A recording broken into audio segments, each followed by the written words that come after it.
Myself, Dr. Humaira. I am from J.A.T. Arts, Science and Commerce College, Forum in Malegaon. My topic is types of stains. The cytological stains are solutions of aromatic organic compounds which impart color to the objects. These compounds are of two kinds of active chemical groups, that is chromophobic group. Such groups gives color to the stains and include carboxyl group, azo group, nitro group, indamine group and quinoid groups. The second type of group is oxochromic group. This provides the dye an ability to attach to the tissue or material. These dissolve and disassociate in water. Hydroxyl group is an oxochromic group. Depending upon whether the stain imparts color in alkaline, acidic or natural group, the stains are classified in three categories. These are basic stains, acidic stains and neutral stains. The basic stains are the chromophobic group of stains which are cationic or basic in nature and stain in alkaline medium only. These stains are used to stain nucleus and chromosomes. Basic fuchsin, crystal violet, methyl green, methylene blue, saffronine, acridine red are the basic dyes combined with ammonia group. The basic dye are used to stain nuclei and measure anionic compounds of cytoplasm and extracellular structures. The second stain is nothing but the acidic stains.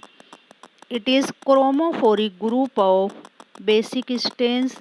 Acidic in nature contain nitro and quinide group which combine with the protein structure of the cell at low pH by their hydroxyl, carboxyl or sulfonic groups. Picric acid, acid fuchsin, methylene blue, eosine orange, Congo red, aniline blue are examples of acid stains. Acid or anionic dyes are used mainly to demonstrate cytoplasmic and extracellular proteinaceous material. The third type of stain is neutral stain. They have the property of both acidic as well as basic stains. Neutral or modern dyes are used mainly as nuclear stains and lysochromosomes are used for fats and other lipids. This classification has the advantages of simplicity and widespread usage. Some vital stains are also used. The vital stain in a casual use may mean a stain that can be applied on living cells without killing them.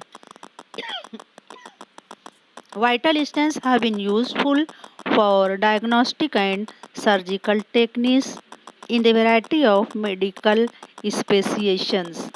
In supervital staining, living cells that have been removed from an organism, whereas in vital staining done by injecting or otherwise introducing the stain into the body also. The term vital stain is used by some authors to refer to an intravital stain and by other interchangeably with a supravital stain, the core concept being that the cell being examined in stain alive. But in a more strict sense, the term vital staining has a meaning contrasting with supravital staining. While in supravital staining, the live cells take up the stain.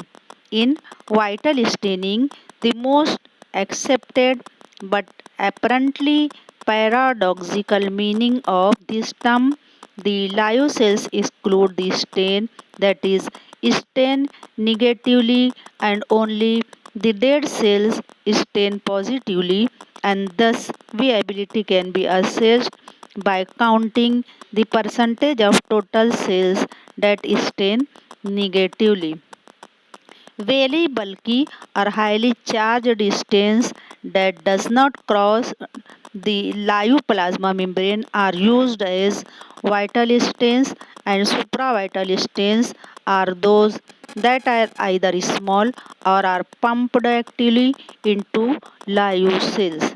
Since supravital and intravital nature of staining depends on the dye, a combination of supravital and vital dyes can also be used in sophisticated ways to better classify cells into distinct subsets, that is viable, dead or dying.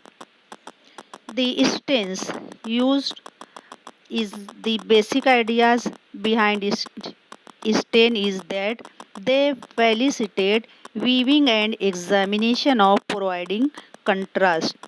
Stains also have another use such as to distinguish organisms among each other.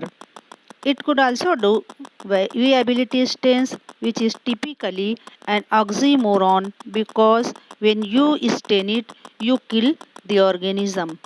Viability stains differentiate between live and dead bacterial cells in a sample. The stains can also provide structural details and composition, and in respect to viability, some status on the organism such as metabolism.